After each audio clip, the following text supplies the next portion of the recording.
Senhor presidente, senhoras e senhores senadores, na manhã de hoje, senhor presidente, na Comissão de Educação, compareceu o ministro da Educação para trazer para esta casa, melhor dizendo, plano de ação que está sendo desenvolvido, que está sendo planejado, que está sendo montado para a educação nacional. O ministro Mercadante fez uma bela exposição, mostrando exatamente o que vai acontecer na educação nacional. O sistema educacional brasileiro, a meu ver, ele precisa passar por uma série de alterações. E é exatamente o que está fazendo a equipe técnica, já na antiga administração do ministro Haddad, e agora com a continuidade do trabalho através do ministro Mercadante.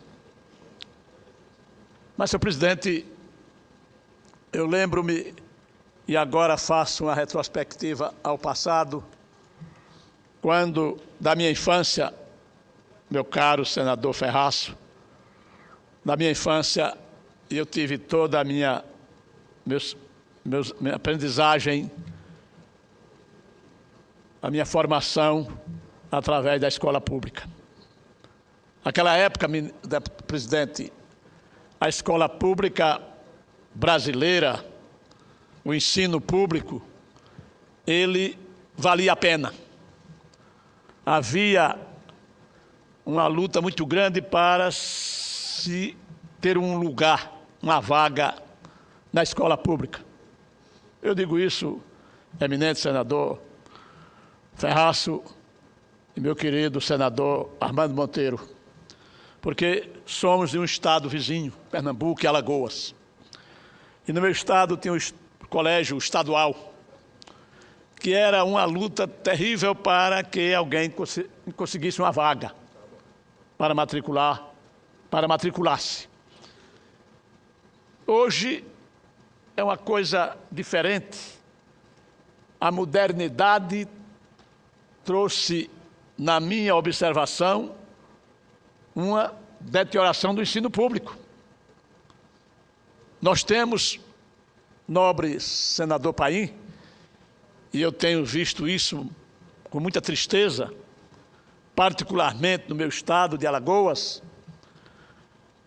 quando crianças já na idade escolar, fazendo a sua 7ª ou 8ª série, pelo ensino atual, ensino básico, e que, lamentavelmente, não sabe ler. Acabou aquela época que você aprendia. E as pessoas podem dizer, mas isso é um histórico do passado. A informática é a modernidade. Hoje o estudante ele é mais digital do que convencional. Naquela época que eu estudei, tinha tabuada, aonde você aprendia a fazer as 4 operações com absoluta facilidade. Hoje você usa uma máquina. Eu não posso compreender que possa haver avanço nesse sistema de educação. O aluno hoje não mais se preocupa até em ter livros e ler, porque ele vai buscar alguma coisa que ele precisa da internet. Isso foi demonstrado hoje pelo ministro da Educação e que espero que a educação brasileira possa ter melhoria na qualidade. Tem o INEM, por exemplo, que é um sistema nacional de avaliação. E hoje foi feita algumas observações pelo senador da Paraíba, Cássio Cunha Lima, quando ele dizia prontamente para o ministro que não é um fato isolado da Paraíba, mas é um fato do Nordeste com especialidade. Vou dar um exemplo aqui, senhor presidente, senhores senadores. O vestibular de medicina, que hoje é nacional, ou os vestibulares, melhor dizendo, nas universidades públicas, no estado de Alagoas, por exemplo, este ano, informações que nos chegaram, a Faculdade de Medicina do meu estado, que tem 60 vagas para médicos, 10% destas vagas foram ocupadas por estudantes de Alagoas e 90% por estudantes de fora, de São Paulo, do Rio de Janeiro, de Minas Gerais, do Rio Grande do Sul, menos de Alagoas e menos do Nordeste. O que é isso? É que, infelizmente, amanhã se formarão médicos e não ficam em Alagoas, voltarão para os seus estados de origem. E nós vamos continuar tendo a deficiência do médico, principalmente aqui, para atender os habitantes do interior do estado. É preciso se rever isso. Se quer continuar com o INEM, deverá fazer o INEM regional. Porque o estudante de São Paulo faz o seu vestibular em São Paulo. O estudante de Alagoas em Alagoas. Para que amanhã os formandos permaneçam nos seus estados, prestando serviços à sociedade. Eu talvez seja leigo nesse assunto, mas a experiência do dia a dia da vida, a gente chega a essas evidências. Daí, senhor presidente, hoje o país, e aqui eu trago algumas anotações no que diz respeito à educação nacional. O Brasil caminha a passos largos para se transformar em uma moderna sociedade de classe média, em que cada cidadão terá acesso ampliado à educação. Nesse novo Brasil, não haverá lugar para analfabetismo. Uma nação que se preza, ela terá que ter a responsabilidade de fazer com que a sua população seja alfabetizada, porque é através da educação que nós pudermos ter prosperidade. Infelizmente, nós ainda convivemos com a triste chega ainda presente em nossa realidade nacional. A história dos países mais avançados demonstra que as políticas educacionais representam a mais poderosa ferramenta para a edificação de um futuro mais justo e igualitário para os cidadãos. Inspirado nos melhores exemplos internacionais, o Brasil deve reproduzir o ciclo virtuoso de investimento para a formação de sua sociedade. Somos, a um só tempo, um país moderno, dinâmico, rico, mas que se mostra ainda atrasado em alguns aspectos, como o número relativamente elevado de analfabetos, sobretudo nas regiões Nordeste e Centro-Oeste. E nós temos aqui frequentemente, não só eu como senador do Nordeste, como a totalidade dos meus companheiros, feito determinadas manifestações aqui do que diz respeito à continuidade das distâncias entre as regiões. Cada dia nós pedimos para que diminuamos essas desigualdades. E quando se faz um levantamento de números, nós chegamos à evidente conclusão triste de que ainda estamos muito distantes, eminente senador Armando Monteiro. Precisamos fazer investimentos pesados nas regiões mais pobres do país. É preciso que haja a solidariedade das regiões mais ricas, daquelas que mais prosperaram, porque, na verdade, ocorreram maior volume de investimento que é da iniciativa privada, que é do poder público. Quantas e quantas vezes nós temos visto aqui, principalmente eu ouvi muito aqui, no momento em que nós estávamos discutindo aqui, a divisão igualitária ou equânime com relação aos royalties. Quando nós ouvimos aqui do Rio de Janeiro, por exemplo, nada contra, muito pelo contrário, é um belíssimo estado e que precisa ter realmente um maior volume, muito grande nos seus investimentos. Mas muito também em não fazer com que haja em detrimento de outras regiões. Então, é exatamente isso. O tempo, ao longo do tempo, da história deste país, se fizeram concentrações de volume de recursos inclusive incentivando a iniciativa privada para se estabelecer nas regiões sul e sudeste do país, em detrimento do norte e do nordeste.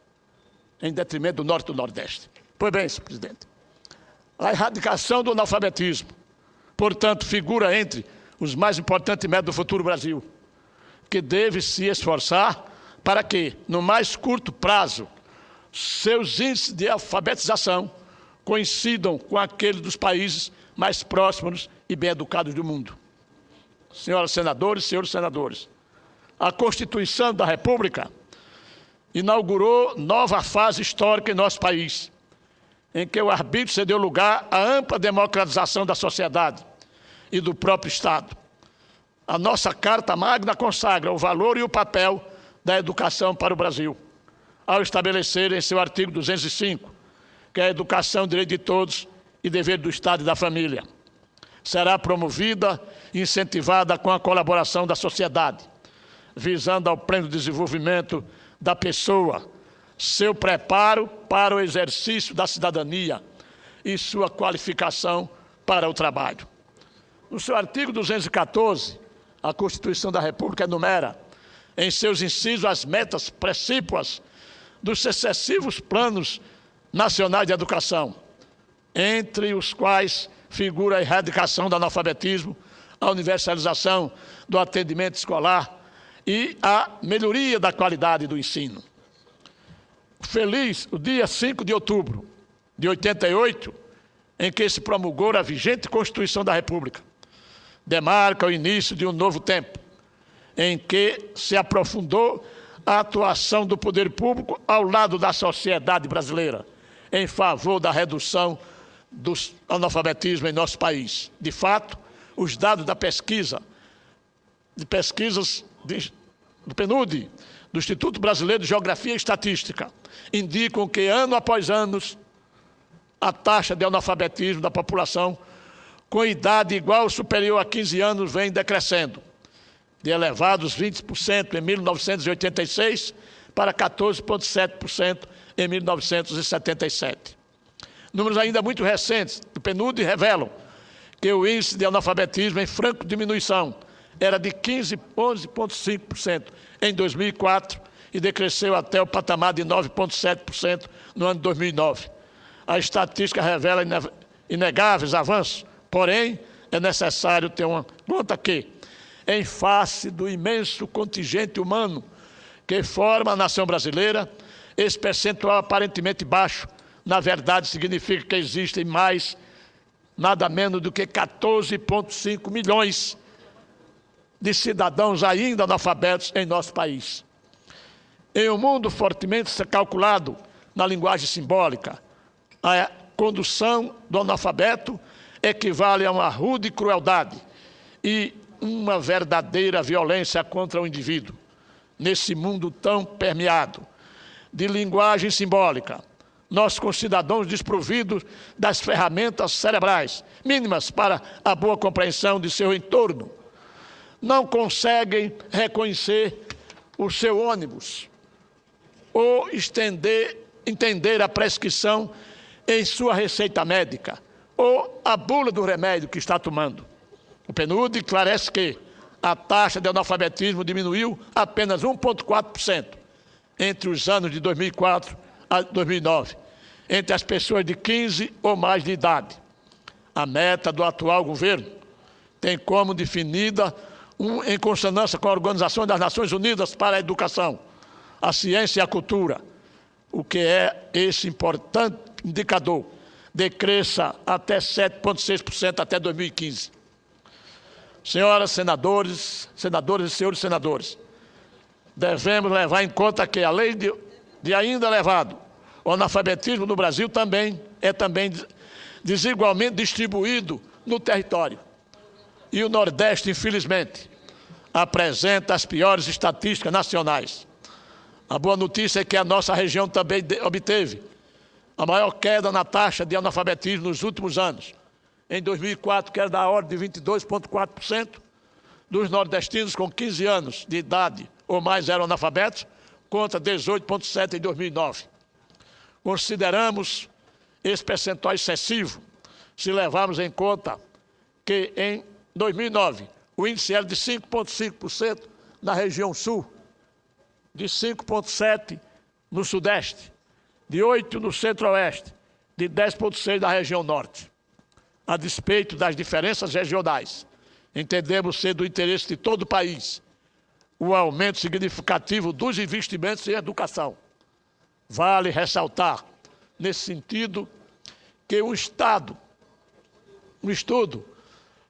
feito por organizações internacionais revela que o Brasil investe no ensino fundamental cerca de 1/5 do que é aplicado anualmente pelos países mais ricos, todos integrando a Organização para a Cooperação e Desenvolvimento Econômico.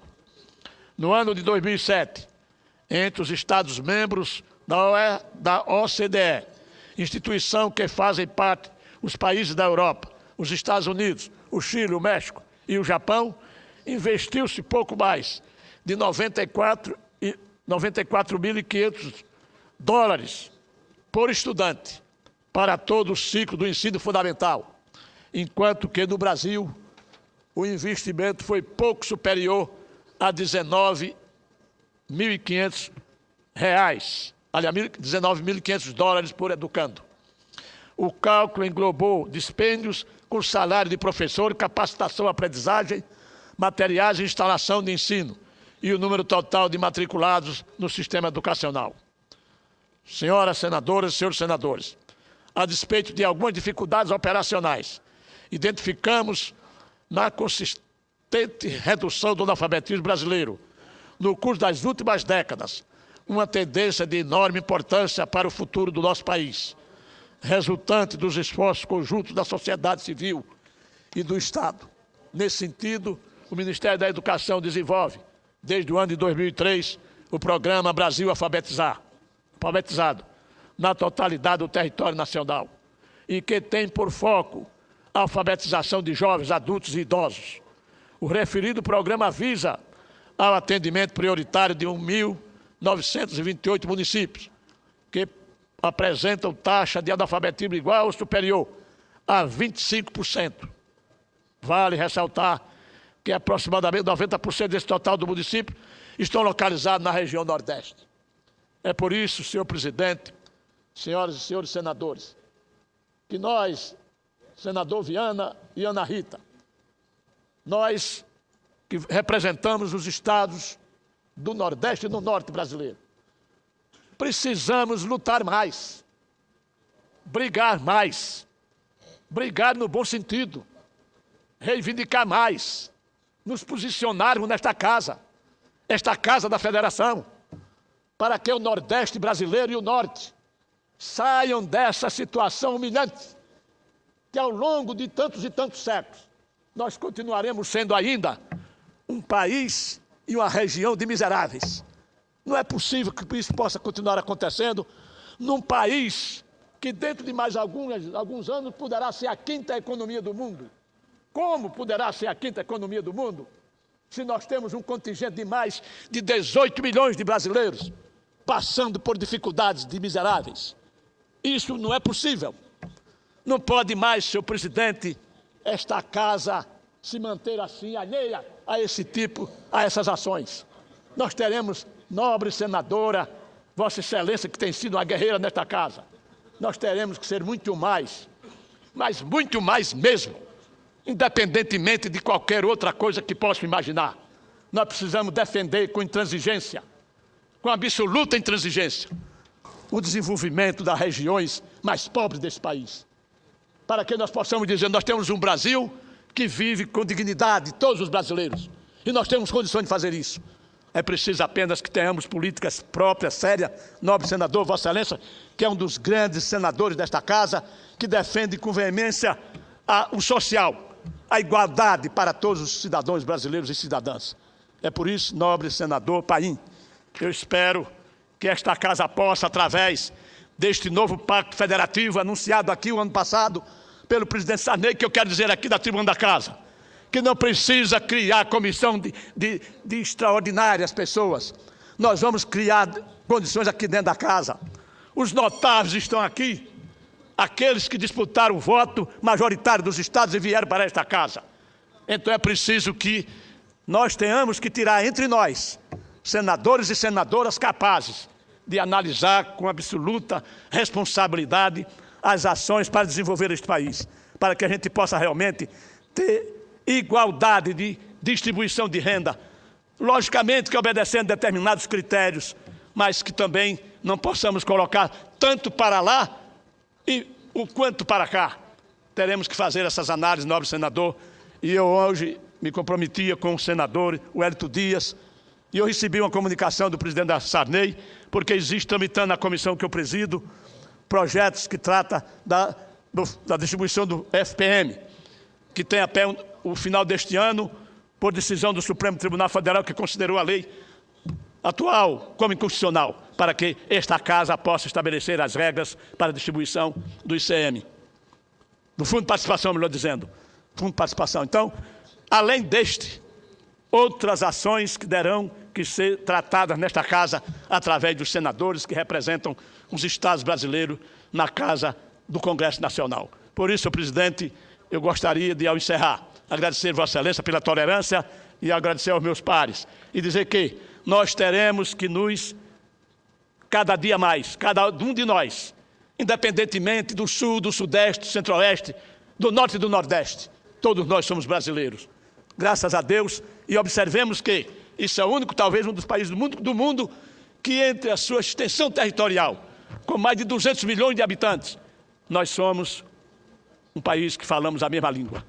A mesma língua no Rio Grande do Sul, como a mesma língua numa das cidades mais pobres do estado de Alagoas. Daí porque, senhor presidente, nós temos o compromisso nesta casa de fazer com que as coisas possam acontecer no país, minimizando as dificuldades que ainda existem, inúmeras e muitas, em todos os diversos segmentos do setor da sociedade brasileira. Muito obrigado. Os cumprimentos, senador Benedito Liga, por seu pronunciamento, defendendo a educação e igualdade de oportunidade e direitos para todos no viés do novo Pacto Federativo. Parabéns a Vossa Excelência.